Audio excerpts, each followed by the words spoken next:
Automonitoramento. Automonitoramento é um conceito introduzido durante a década de 1970 por Mark Snyder, que mostra o quanto as pessoas monitoram suas autoapresentações, comportamento expressivo e exibições afetivas não verbais. Os seres humanos geralmente diferem substancialmente em suas habilidades e desejam se engajar em controles expressivos. É definido como um traço de personalidade que se refere à capacidade de regular o comportamento para acomodar situações sociais. As pessoas preocupadas com sua autoapresentação expressiva tendem a monitorar de perto seu público para garantir aparências públicas apropriadas ou desejadas. Os automonitores tentam entender como os indivíduos e grupos perceberão suas ações. Alguns tipos de personalidade geralmente agem espontaneamente, automonitores baixos, e outros são mais propensos a controlar propositalmente e ajustar conscientemente seu comportamento, automonitores altos. Estudos recentes sugerem que deve ser feita uma distinção entre o automonitoramento aquisitivo e o protetor, devido às suas diferentes interações. Isso diferencia o motivo por trás dos comportamentos de automonitoramento, com o propósito de adquirir avaliação de outros, aquisitivo, ou proteger-se da desaprovação social, proteção. Automonitoramento comportamental e acadêmico. Automonitoramento é categorizado em dois grupos: automonitoramento comportamental e automonitoramento acadêmico. Automonitoramento comportamental é mais abrangente em comparação com o automonitoramento acadêmico e também tem um papel em dirigi-lo. Indivíduos que se monitoram comportamentalmente são muito mais propensos a monitorar-se academicamente também, se não houver problema em suas atividades mentais. Além de processos internos, tais como motivação, autoconfiança, autogestão e autorregulação, processos externos como vida social e elementos culturais têm um efeito sobre a capacidade do indivíduo de se automonitorar comportamentalmente. Quando se trata de automonitoramento acadêmico, também é necessário usar estratégias metacognitivas na aprendizagem acadêmica. Da mesma forma, o automonitoramento também é uma habilidade vital para o indivíduo que pode usar estratégias de aprendizagem, regular sua própria aprendizagem, isto é, para o indivíduo que aprendeu a aprender. Automonitoramento acadêmico também é uma habilidade necessária para a educação acessível.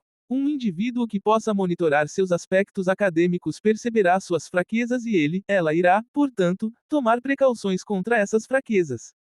Em termos de aquisição, o automonitoramento comportamental é mais difícil e mais abrangente em comparação com o automonitoramento acadêmico. Escala Snyder de automonitoramento. Em 1974, Mark Snyder originalmente desenvolveu uma escala para medir se as pessoas eram automonitores altos ou baixos como uma medida de 25 itens. Em seu estudo original, ele descobriu que os estudantes da Universidade de Stanford pontuaram significativamente mais alto na escala do que os pacientes internados em psiquiatria, mas significativamente mais baixos do que as pessoas na profissão de ator.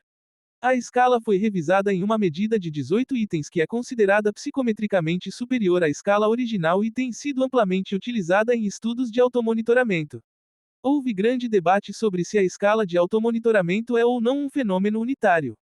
Durante a década de 1980, a análise fatorial afirmou que a escala de automonitoramento estava realmente medindo várias dimensões distintas. A solução de 3 fatores foi a mais comum e geralmente interpretada como atuação, extroversão e outros direcionamentos. Houve consenso sobre a natureza multifatorial dos itens na escala de automonitoramento, no entanto, ainda existem interpretações divergentes sobre se isso é o modelo ideal ou não. Segundo Snyder e Cantor, o que se deseja ou se espera do indivíduo é que ele não tenha nem tendências altas nem baixas de automonitoramento. O fato de que o nível de automonitoramento é muito alto ou muito baixo indica que há problemas nos processos de aprendizado e comportamento ou pode haver problemas no futuro. Portanto, é necessário esclarecer as características dos indivíduos com altos e baixos níveis de automonitoramento. Snyder, 1974, combinou o baixo monitoramento com o conceito de profundidade, enquanto ele combinou com o alto automonitoramento com o conceito de superficialidade. Automonitores altos, baixos. Uma pontuação de 0 a 8 na escala de Snyder indica baixo automonitoramento, enquanto uma pontuação de 13 a 25 indica um alto automonitoramento. Alguns traços de automonitores elevados incluem ajustar rapidamente seu comportamento em resposta às demandas da situação, enquanto os baixos automonitores se importam menos em modificar seu comportamento e tendem a manter as mesmas opiniões e atitudes independentemente da situação. Dimensões do automonitoramento. O automonitoramento consiste em duas dimensões. A autoobservação, uma das duas dimensões do automonitoramento, é um processo no qual o indivíduo examina a si mesmo, seus próprios processos espirituais, físicos e mentais, sentimentos, comportamentos e motivações. É difícil para o indivíduo pensar de forma reflexiva e exibir comportamentos voltados para esse objetivo sem o automonitoramento. O número de pessoas que vai dizer ao indivíduo o que ela deve fazer em qualquer caso diminuirá ou não precisará mais ser levado em consideração por meio de um bom automonitoramento. O autocontrole, a outra dimensão do automonitoramento, é um processo no qual o indivíduo mantém os comportamentos que ela monitorou com a ajuda de uma ferramenta ou sem ferramentas em sua mente, para que os comportamentos pretendidos sejam repetidos.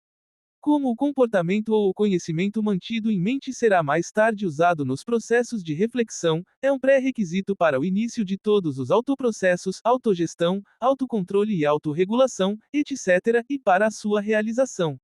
Automonitoramento e o seu uso na educação. O automonitoramento do aluno é uma ferramenta eficaz para a mudança de comportamento. O automonitoramento tem dois componentes, medição e avaliação, ou seja, o aluno, primeiro passo, mede e registra seu próprio comportamento, medição, e então, segundo passo, compara o comportamento registrado a um padrão pré-determinado, avaliação. O automonitoramento pelo aluno pode assumir muitas formas.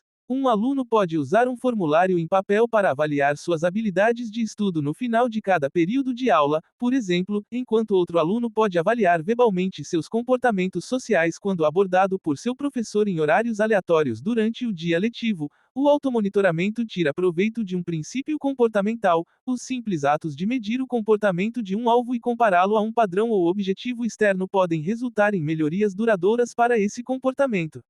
O automonitoramento às vezes é descrito como tendo efeitos reativos, porque os alunos que medem e prestam muita atenção a comportamentos selecionados frequentemente reagem a essas informações de monitoramento alterando esses comportamentos-alvo na direção desejada. Em ambientes de sala de aula, o automonitoramento oferece várias vantagens. O automonitoramento requer que o aluno seja um participante ativo na intervenção, com a responsabilidade de medir e avaliar seus comportamentos. Além disso, para avaliar com precisão os comportamentos, o aluno deve primeiro aprender as expectativas comportamentais do professor. Essa capacidade de uma criança ou jovem de compreender e internalizar as expectativas comportamentais dos outros é um marco no desenvolvimento de habilidades sociais.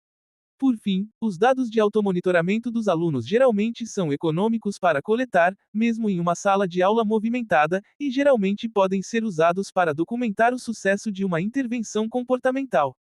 Exemplo de um formulário de automonitoramento educacional: nome, formulário de automonitoramento educacional. Data, atividades a fazer. Se não, meu objetivo é marcar 3 sim. Se eu prestei atenção na aula grau de sims, eu segui as normas da sala de aula grau de nãos, eu fiz o meu dever de casa. Observações, eu estudei a matéria de hoje. Eu fui gentil com meus colegas.